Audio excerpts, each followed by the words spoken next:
오늘 말씀의 제목은 구원은 하나님의 선물이라고 하는 말씀의 제목으로 말씀의 하나를 함께 얻으시겠습니다. 특별히 오늘은 우리 학생 청년 주일로 예배를 드리는데 오늘 특별히 우리 학생 청년들이 이렇게 하나님께 찬양을 이렇게 준비해서 하게 되었습니다. 위에서 특별히 기도해 주시고 가장 어려운 시기에 청년들이 지금 산다고 그러잖아요. 그죠? 우리나라 그 역사상 가장 어려운 시기 중에 한 시기가 오늘 우리 현대 시기에 청년들이 제일 살기 어렵다 그러잖아요. 그래서 앞으로 전망하기를 부모님보다도 더 가난하게 살 수 있는 청년 시대라 그러잖아요. 그러니까 얼마나 어렵겠어요.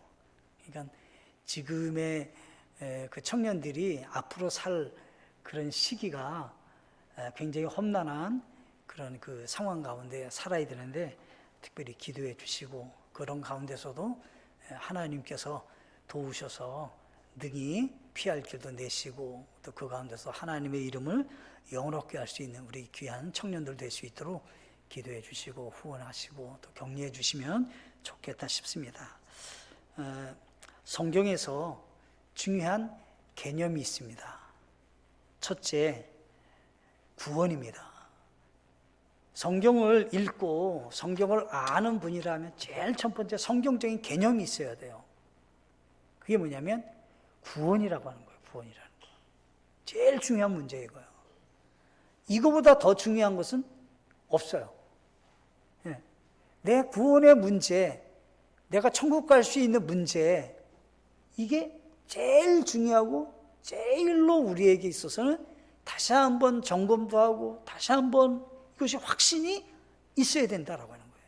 이게 없으면 예수님 믿고 열심히 주님 섬겼어도 아무 의미가 없어요. 아무 의미가 없어요.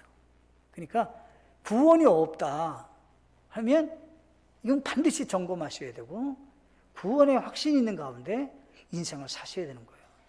성경에서는 얼마만큼 이 구원에 대한 개념이 중요한가를 얘기하셨는데 마태복음 1장 21절에 예수님이 탄생하시는 거예요. 그때 마리아에게 한 말이죠. 그녀가 아들을 낳으리니 너는 그의 이름을 예수라 하라. 이는 그가 자기 백성을 그들의 죄들에서 구원할 것이기 때문이라 하니라. 구약에서 모든 초점이 뭐냐면 메시아, 구원자 예수님이 오신다. 우리의 죄를 대속하시러 예수님 메시아가 오신다라고 하는 것을 계속해서 표대를 향하고 있는 거예요.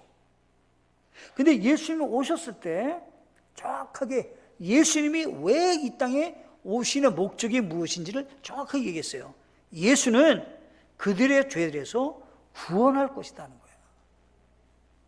예수님 오신 목적은 우리의 죄, 우리가 죄 때문에 죽게 됐는데 거기서 죄들에서 우리를 구원해내기 위해서 예수님은 오신다는 거예요. 근데 이것도 모른다. 개념이 없는 거거든요. 복을 받아야 됩니다. 무슨 사업이 잘 돼야 됩니다. 뭐 집을 사야 됩니다. 무슨 공부를 잘해야 됩니다. 이런 복은 첫 번째가 아닌 거예요. 죄들에서 구원을 받아야 된다는 거예요, 이게. 그것이 성경적인 개념 1번이라는 거예요, 1번. 그 다음에 또 성경에 중요한 말씀했어요. 누가복음 19장 10절에 보면 사람의 아들은 잃어버린 것을 찾아 구원하러 왔느니라 하시니라. 예수님이 직접 하신 말씀이에요. 내가 예수님의 사람의 아들이라는 얘기는 인성과 신성이 있다는 이런 얘기를 하는 거예요. 예수님은 인성, 사람의 아들, 마리아의 아들로 태어났지만 그것만이 아니라 그분은 하나님이시라는 거예요.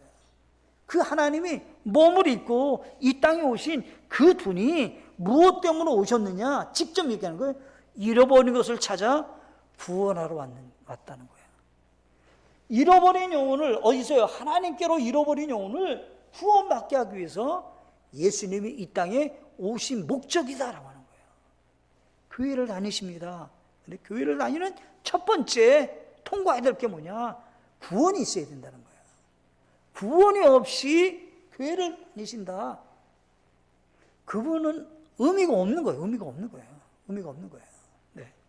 세 번째, 디모데전서 1장 15절에 보시면 이렇게 되어 있어요. 이것은 신실한 말이요 온전히 받아들이기에 합당한 말이니 곧 그리스도 예수님께서 죄인들을 구원하시려고 세상에 오셨다는 말이로다. 죄인들 중에 내가 우두머리니라. 이 사람이 누구냐면 사도 바울이에요. 이 사도 바울이라는 사람이 가장 이 신약 성경에 있어서 가장 중심적인 사람이라도 과언이 아니에요. 예수님 말고는 이 사도 바울과 같이 성경을 많이 기록한 사람이나 이 사람같이 헌신적으로 수고한 사람이 없어요. 근데 이 사람이 하는 고백의 말이에요. 예수님은 왜 오셨습니까? 죄인들을 구원하시려고 오셨습니다. 근데 누가 구원받았습니까? 죄인 중에 우두머리 내가 그 예수님 때문에 구원받았습니다 라고 하는 거예요. 그러니까 얼마만큼 중요한 얘기를 지금 하고 있냐는 거예요. 성경에서는. 그래서 성경에 개념이 있다는 거예요. 많은 개념이 있어요. 근데 가장 중요한 개념이 뭐냐라고 할 때 첫 번째 구원의 개념이다 이렇게 봐야 된다는 거예요. 다 예수님을 얘기하고 있고 신약서도 예수님을 얘기하고 있어요. 그 예수님을 통해서 어떻게 해요? 다 구원받고 하나님의 자녀가 돼야 됩니다 라고 하면서 성경은 말씀하고 있다는 것입니다. 예수 믿고 구원받으셨나요? 감사하신가요? 네, 그냥 너무 감사한 일이에요. 여기서부터 믿음은 신앙생활은 시작되는 겁니다. 첫 번째, 오늘은 구원은 하나님의 선물인데 첫째, 구원은 모든 사람에게 필요합니다. 특정한 사람만이 아니라 모든 사람에게 구원이 필요하다는 거예요. 여기 성경에 2장 1절에 또 그분께서 범법과 죄들 가운데서 죽었던 너희를 이렇게 돼 있어요. 구원받기 이전에 우리의 영적인 상태는 어떠한가 라고 할 때 범법과 죄들 가운데서 죽었었다라고 하는 거예요. 우리가 구원받기 이전에 우리는 어떤 사람이냐? 범법과 죄들 가운데서 우리는 죽었다 이런 얘기예요. 자, 성장을 못했다, 조금 병이 걸렸다, 이 정도로 얘기하는 게 아니에요. 지금요 영적으로 어때요? 죽어 있었다는 거예요. 그래야지 예수님 안에서 구원을 생각할 수 있게 되는 거예요. 나는 살아있는데 조금씩 병이 있었을 뿐이고 성장이 안 됐어. 이분은요 구원받은 분 가운데 이런 말을 할 수 있는 거예요. 구원이 없다 그러면 어떻게 해요? 근본적으로 그분은 어떤 분이냐면 죽었다 이런 얘기예요. 성경에서는 죽었었다라고 하는 거예요. 그러면 범법이 뭐냐면, 범법이라는 말은 하나님께서 제시하신 표준에서 벗어난 행위예요. 아, 하나님께서 제시하신 이 성경의 기준에서 벗어난 행동을 해요. 그러면 그게 범법이라는 거예요. 또 죄들 가운데서 죽었다 그랬어요. 이 죄는 뭐냐면 관역에서 벗어났는데, 이 관역이 뭐냐면 하나님의 기준에 도달돼야 되는데 도달이 안 됐다 이 말이에요. 그러니까 하나님이 보실 때 우리 영적인 상태는 어때냐라고 할 때, 아, 범법과 죄로 죽게 되었다는 거예요. 그러면 우리가 어떤 가운데서 죄를 짓고 살았느냐를 성경은 서술을 했어요. 2절에 보면, 자, 우리가 범법과 죄로 죽었었습니다. 왜 그 죄를 짓고 살게 됐냐면 이렇다는 거예요. 지나간 때는, 구원받기 전에는 너희가 그것들 가운데서 이 세상의 행로를 따라 걸으며, 그래서요 구원받지 않은 분들은 기준이 없어요. 성경에서 어때요? 남자는 머리를 짧게, 여자는 어떻게? 길게. 이게 시대에 따라서 상관없어요. 남자는 머리를 짧게, 남자가 여자같이, 성경에서는 남자는 머리를 짧게 하라 이렇게 돼 있어요. 여자는 머리를 길게 하라는 거예요. 성경에서 그렇게 딱 얘기하는 거예요. 그러니까 세상에 어떻게 바뀌었냐? 옛날에 장발입니다. 아니요. 우리는 어떻게 바짝 자르는 거예요. 기준이에요, 이게. 세상 사람은 어떻게 했냐? 이 세상 행로를 따라 걸어. 이 세상 사람들이 하고 있는 모습대로 유행 따라 가는 거예요. 예수 믿는 사람은 어떻게 해요? 유행 따라갈래야 따라갈 수가 없어요. 왜요? 기준이 있어요, 기준이. 그 기준에서 우리는 움직이는 거예요. 여자가 남자같이 할 수도 없고, 여자가 남자같이 되지도 않고, 안 되는 거예요, 이게요. 그러니까 성경에서는 이 세상 행로를 따랐다는 거예요. 왜? 성경에 기준이 있었는데 너희들 그렇게 했다는 거예요. 또 공중의 권세 잡은 자, 통치자, 곧 지금의 불순종의 자녀들 가운데서 활동하는 영을 따라서, 마귀를 따라서 행동했다 이 말이에요. 그것이 어떤 때는 내 감정에 따라, 내 고집에 따라, 내 원하는 방향으로 내가 이익이 되는 대로 막 하는 거예요. 이게 성경에서 말할 때 활동하는 마귀로부터 우리가 죄를 짓게 된다 이런 얘기예요. 그러니까 어때요? 작은 하나 죄를 해결한다고 해서 해결되지 않고요, 근본적으로 죄를 해결하지 않으면 안 된다는 거예요. 우리 마음에서 마귀가 죄를 짓게 만들고 하나님의 기준에서 살지 못하고 세상 사람들이 살고 있는 방향으로 사니까 죄를 행동으로도 짓고 마음에서부터도 죄를 끊임없이 짓고, 그러니까 어때요? 죄들 가운데 우리가 죽었다 이런 얘기를 하는 거예요. 또 성경에서 또 얘기하시는 거예요. 로마서 3장 10절에 이것은 기록된 바 의로운 자는 없나니 단 한 사람은 없고. 죄에 하나님이 볼 때 죄를 안 지은 사람이 있냐? 아무도 없다는 거예요. 모든 사람이 다 죄를 지은 사람이에요. 의인은 한 사람도 없다는 거예요. 로마서 3장 23절에서는 정확히 모든 사람이 죄를 지어 하나님의 영광에 이르지 못하더니 왜 천국에 못 가냐? 모든 사람이 죄를 지어서 천국에 못 가게 됐다 이런 얘기를 하는 거예요. 로마서 6장 23절에서는 죄의 삭수로 무엇이 왔냐? 사망이라는 거예요. 살 수 있는 길이 있습니다. 하나님의 선물은 예수 그리스도 우리 주를 통해 얻는 영원한 생명이니라 말씀하고 있는 거예요. 그런데 죄의 규정을 성경에서는 이렇게 말씀하셨어요. 법이 있는데 야고보서 2장 10절에 누구든지 온 율법을 지키다가 한 조목이라도 어기면 모든 것에서 유죄가 되나니 하나님은요 거룩하시고 의로우시며 완전하셔요. 그래서 하나님이 원하시는 것은 뭐냐라고 할 때 완벽하게 죄를 짓지 말아야 돼요. 완벽하게 깨끗해야 돼요. 근데 성경에서 간음하지 말라, 살인하지 말라 뭐 이렇게 써도 그거 하나라도 어기면 어때요? 모든 것에서 유죄가 된다는 거예요. 그러니까 여기서 하나님의 기준에서 하나님이 보실 때 거룩하시고 의로우시고 완전하신 그분 앞에서 온전한 사람이 있느냐? 죄의 규정에 온전함을 통과할 사람이 없다는 거예요. 그래서 이 성경에서는 뭐라고 했냐면 이 세상 모든 사람에게는 무엇이 필요하냐? 구원이 필요하다는 거예요. 자, 우리는 죄 때문에 죽게 된 사람이라는 거예요. 아, 죄 때문에 죽게 됐습니까? 그러면 이 죄의 문제를 어떻게 해결됩니까? 라고 하는 거죠. 어떻게 나는 이 죽음의 문제를 해결할 수 있습니까? 두 번째가 구원은 하나님의 선물입니다. 에베소 2장 4절로 8절에서는 이렇게 말씀하셨어요. 구원받기 이전에 1절로 3절에 그것과 반대적인 얘기를 하는 거예요. 완전한 대조를 이루고 있는 거예요. 자, 어떻게 죄인이 구원을 받게 됩니까? 어떻게 구원받을 수 있는 길이 열렸습니까? 우리는 아무리 해도 구원받을 수 있는 수준이 안 되는 거예요. 우리는 하나님의 수준에 도달이 안 되는 거예요. 그럼 어떻게 우리는 구원을 받을 수 있습니까? 우리는 할 수 없는 무능한 그런 곳에서 어떻게 해결책이 있습니까? 라고 할 때 2장 4절에서는 긍휼이 풍성하신 하나님께서 구원의 근거가 뭐냐라고 할 때 하나님의 긍휼함이라는 거예요. 하나님 우리를 아주 불쌍히 여겼어요.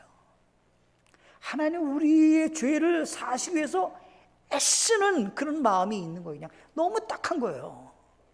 그게 있었다는 거예요, 지금요. 그래서 긍휼이 풍성하신 하나님이시다. 그래서 구원의 기초, 구원의 동기가 뭐냐라고 할 때 그것은 하나님의 긍휼하십니다. 그 다음에 또 얘기하는 거예요. 여기 성경 2장 4절에 친히 우리를 사랑할 때 보여주신 자신의 크신 사랑으로, 하나님이 긍휼을 베푸셔서 우리를 구원받게 하기 위해서 당신이 사랑을 했어요. 뭐로 사랑했어요? 요한복음 3장 16절에 하나님께서 세상을 이처럼 사랑하사 자신의 독생자를 주셨으니, 자신의 아들을 우리의 죄값으로 내어주셨다는 거예요. 이게 아주 위대한 사랑이죠. 위대한 사랑. 자기 아들을 내어주신 거예요. 그래서 어떻게 해요? 누구든지 그를 믿는 자는 멸망치 않고 영존하는 생명을 얻게 하려 하심이라. 길을 만들어 놓은 거예요. 자, 긍휼하심이 있어요. 그 긍휼하신 하나님께서 우리를 사랑하셨어요. 그래서 독생자 예수 그리스도를 우리를 위해서 내어주셔서 누구든지 그를 믿는 자는 멸망하지 않고 영존하는 생명을 얻게 하셨다라고 하는 것입니다. 아멘이신가요? 감사하셔야 돼요, 진짜요. 네. 그래서 절망적인 상황 가운데서 죄인이 긍휼과 사랑이 많으신 하나님의 손길로 인해서 우리가 살림을 받게 되었다라고 하는 겁니다. 5절에서는 뭐냐면, 에베소서 2장 5절에는 심지어 우리가 죄들 가운데서 죽었을 때 우리를 그리스도와 함께 살리셨고, 자, 이런 거예요. 자, 우리가 어떻게 구원받지 않았을 때 죽었을 사람이 어떻게 살게 됐냐, 그것을 예를 들었어요. 예수님이 십자가에 달려 죽으셨습니다. 3일 만에 부활하셨어요. 그 당시 사람은 다 보고 아는 거예요. 지금요. 우리가 어떻게 됐냐, 예수님이 죽은 것 같이 우리가 죽었다가 이제 어떻게요? 살게 됐는데, 죄 때문에 죽게 된 우리가 예수님 때문에 어때요? 예수님의 죄의 값을 지불한 것으로 인해서 예수님을 통해서 우리가 어때요? 구원받고 살게 되었다는 거예요. 아멘이신가요? 그래서 이걸 성경에서 보면 이렇게 표현했어요. 여기 2장 5절에 너희가 은혜로 구원을 받았느니라. 우리가 한 것은 아무것도 없지만 하나님께서 예수님을 우리의 죄의 대가로 내어주시고 그 죄를 대속해 주심으로 우리가 예수님같이 이제 구원받게 되었다라고 하는 것입니다. 히브리서 9장 12절에 보면 이렇게 되어 있어요. 염소와 송아지의 피가 아니라 자기 피를 힘입어 단 한 번 거룩한 곳에 들어가사 우리를 위하여 영원한 구속을 얻으셨느니라. 과거 구약시대 때 짐승의 피로 제사장이 그 피를 가져가서 용서를 받았다 이 말이에요. 그런데 이제는 어때요? 예수님의 피가 하나님께 나아가 죄를 사하게 하셔서 어떻게 우리를 위하여 영원한 구속을 했다는 거예요. 아멘이신가요? 이게 있기 때문에 구원을 받는 거예요, 우리가요. 우리가 내일도 또 죄를 짓잖아요. 근데 어때요? 예수님의 보혈의 피의 능력은 어제만이 아니라 오늘만이 아니라 내일도 용서를 하는 거예요. 예수님의 피가 우리가 죄를 짓 때마다 그냥 씻는 거예요. 그냥 씻는 거예요. 깨끗하게 씻으시는 거예요. 그런 역할을 주님이 하시기 때문에 구원받게 됐다 이 말이에요. 그래서 로마서 3장 24절에서는 그리스도 예수님 안에는 구속을 통해 하나님의 은혜로 값없이 의롭게 되었느니라. 25절에서는 이렇게 됐어요. 그분을 하나님께서 그분의 피를 믿는 믿음을 통한 화해의 헌물로 제시하셨으니 이것은 하나님께서 참으심을 통해 과거의 죄들을 사면하심으로써 자신의 의를 밝히 드러내려 하시며 라고 했습니다. 하나님께서는 예수님의 피로 우리의 죄를 깨끗이 씻어 우리를 어떻게 해요? 하나님 볼 때 완벽하게 의로운 사람으로 만들어주셨다 이 말이에요. 우리는 그렇게 완벽하게 해결할 길이 없는 사람이에요. 무능한 사람이에요, 우리는요. 요한복음 3장 16절 다시 한번 제가 읽겠습니다. 하나님께서 세상을 이처럼 사랑하사 자신의 독생자를 주셨으니 이것은 누구든지 그를 믿는 자는 멸망치 않고 영존하는 생명을 얻게 하려 하심이라. 아멘. 하나님의 사랑으로 구원은 어떻게 왔느냐라고 할 때 은혜와 믿음으로 왔다라고 하는 것입니다. 요한일서 4장 9절에 보시면 이렇게 되어 있어요. 하나님께서 자신의 독생자를 세상에 보내사 우리가 그분을 통해 살게 하셨은즉 이것 안에서 하나님의 사랑이 우리를 향해 나타나니라. 하나님의 사랑은 어떻게 우리에게 나타났느냐라고 할 때 독생자 예수님을 우리의 죄값으로 내어주시고 그 예수님이 우리를 죽은 자리에서 살려주셔서 하나님 우리를 이렇게 사랑하셨다라고 하는 것이 나타났다, 이런 얘기입니다. 아멘이신가요? 이게 정말 감사할 제목입니다. 느헤미야는 하나님이 어떠한 분이신가를 자기가 고백을 했어요. 자기가 느헤미야 9장 17절에 보시면 계세요. 순종하기를 거부하며 주께서 자기들 가운데서 행하신 이적들을 깊이 생각하지 아니하고 목을 굳게 하며 반역하여 대장 하나를 임명하고 자기들을 속한 곳으로 돌아가고자 하였사오나 오직 주는 항상 용서하는 하나님이시요 은혜로우시며 긍휼이 많으시며 분노하기를 더디하시며 큰 친절을 베푸시는 분이시므로 그들을 버리지 아니하셨나이다. 아멘. 하나님과 우리와의 관계를 얘기하는 거예요. 우리는 하나님의 말씀대로 순종하지 않고 죄를 많이 진 사람으로 살았다는 거예요. 우리는. 그런데 우리 하나님은 우리를 어떻게 했냐면 항상 우리를 용서하시는 하나님이시고 은혜롭고 긍휼이 많으시고 분노하기를 더디하시며 큰 친절을 베푸셔서 우리를 버리지 않는 사랑으로 나타났다, 이런 얘기를 하는 거예요. 지금요. 하나님은 우리를 어떻게 사랑했냐? 이렇게 사랑했습니다 라고 하는 것입니다. 요한복음 3장 17절과 18절에서는 이렇게 얘기했어요. 하나님께서 자신의 아들을 세상에 보내신 것은, 예수님이 왜 이 땅에 오셨냐는 거예요. 세상을 정죄하려 하심이 아니요 그를 통해 어떻게 해요? 세상을 구원하려 하십니다. 우리가 죄 가운데 있을 때 예수님이 오면 어떻게 해요? 죄가 그냥 다 드러날 뿐이에요. 죄인이라는 것이. 근데 우리 예수님은 죄를 정죄하기 위해서 오신 분이 아니라 죄를 어떻게 해요? 구원하기 위해서, 죄에서 우리를 건져내기 위해서 예수님이 오셨다는 거예요. 3장 18절에서 요한복음 3장 18절, 그를 믿는 자는, 예수를 믿는 자는 정죄를 받지 아니하거니와 반대로 믿지 않는 자는 하나님의 독생자의 이름을 믿지 아니하므로, 예수님이 내 죄를 용서해 주시는 분이라는 것을 믿지 않았기 때문에 어떻게 해요? 이미 정죄를 받았다, 이런 얘기를 하는 거예요. 그래서 이 구원은 어떤 거냐라고 하는 거예요. 디도서 3장 5절은 다 같이 한번 찾아서 읽어보시겠습니다. 디도서 3장 5절 말씀. 디도서가 어디 있냐면요, 데살로니가 전후, 디모데 전후, 그 뒤로 가면 있어요. 네? 디도서가 몇 장 없잖아요. 찾기가 어려워요. 그러니까 네. 자, 3장 5절 같이 읽겠습니다. 시작. 그분께서 우리를 구원하시되 우리가 행한 의로운 행위로 하지 아니하시고 오직 자신의 긍휼에 따라 다시 태어난 씻음과 성령의 새롭게 하심으로 하셨고. 아멘. 우리가 어떻게 구원받았냐는 거예요. 우리의 행한 의로운 행위 때문에 구원받았냐? 아니라는 거예요. 아니다. 예, 전적인 긍휼하심에 따라서 구원받게 됐다, 이 얘기를 하고 있는 것입니다. 마지막 세 번째, 구원은 믿음으로 얻습니다. 구원은 믿음으로 얻습니다. 여기 성경에 에베소 2장 8절과 9절에 너희가 믿음을 통해 어떻게 은혜로 구원을 받는다는 거예요. 그냥 구원의 방법이 있다는 거예요. 너희가 믿음을 통해 은혜로 구원받는다. 이게 뭐냐? 우리 자신이 수고해서 얻은 것이 아니라 하나님의 선물이라는 거예요.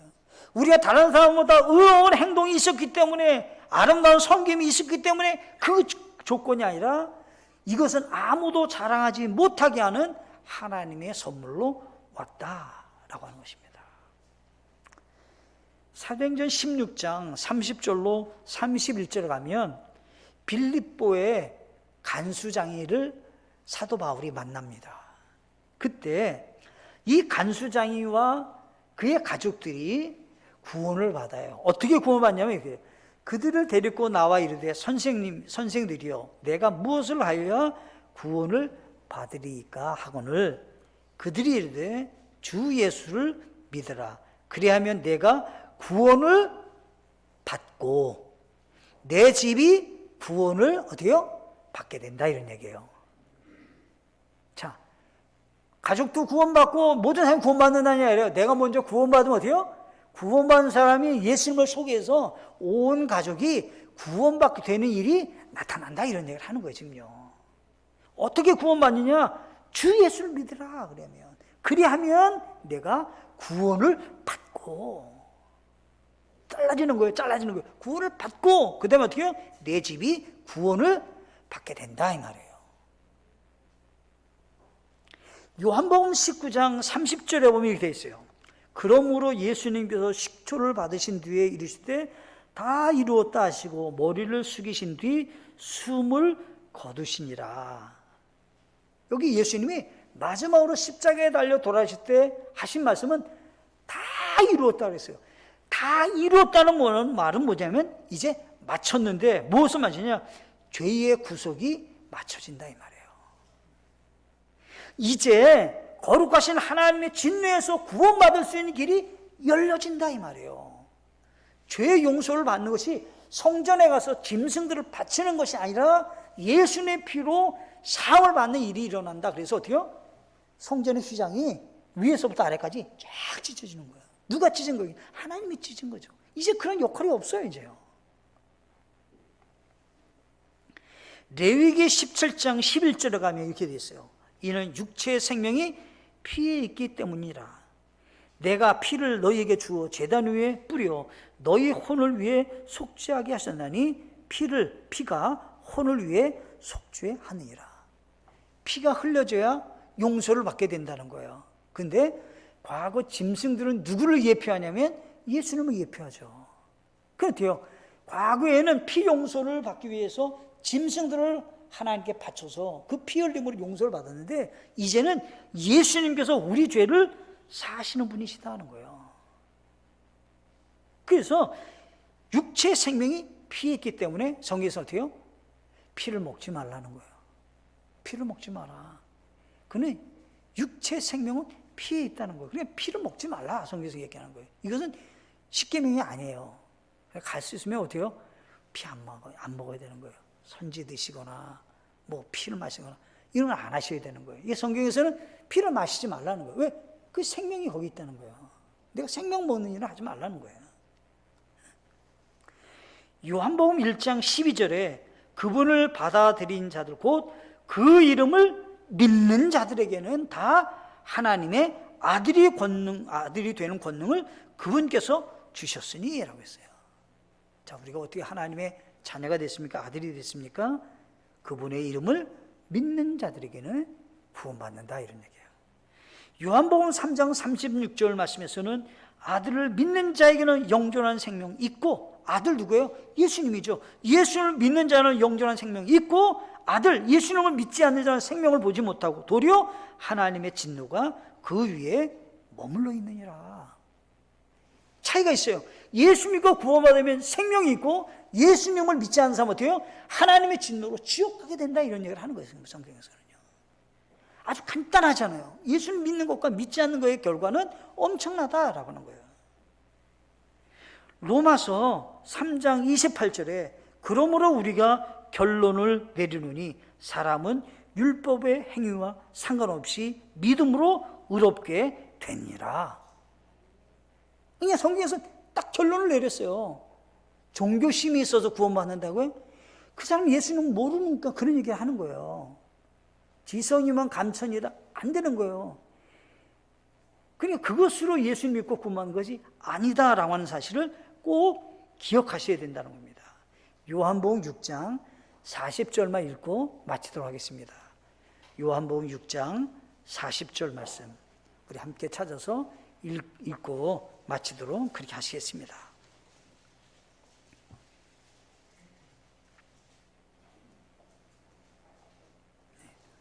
요한복음 6장 40절 시작. 나를 보내신 분의 뜻은 이것이니 곧 아들을 보고 그를 믿는 모든 자가 영존하는 생명을 얻는 것이니라. 마지막 날에 내가 그를 일으키리라 하시니라. 아멘. 하나님께서 예수님을 보내시고 진정 원하시는 뜻이 있다는 거예요. 누구든지 아들 예수님을 보고 믿고 영존하는 생명을 얻게 하기를 원하신다는 거예요. 이것이 구원의 첫 번째 개념이다. 그래서 모든 종교에 구원이 있다? 거짓말인 겁니다. 거짓말인 거예요. 다른 어떤 것으로 구원이 없는 겁니다. 오직 예수님만 있는 겁니다. 예수님. 네. 그래서 그 믿음으로 승리하시고 복음으로 가족을 구원받게 하시고 주변에 있는 우리 친척들과 이웃들에게 복음을 증거해서 주님으로 인해서 구원받게 하는 일에 쓰임받는 우리 모두가 되어지시기를 간절히 바라겠습니다. 우리 함께 찬양하시고 기도하시겠습니다. 199장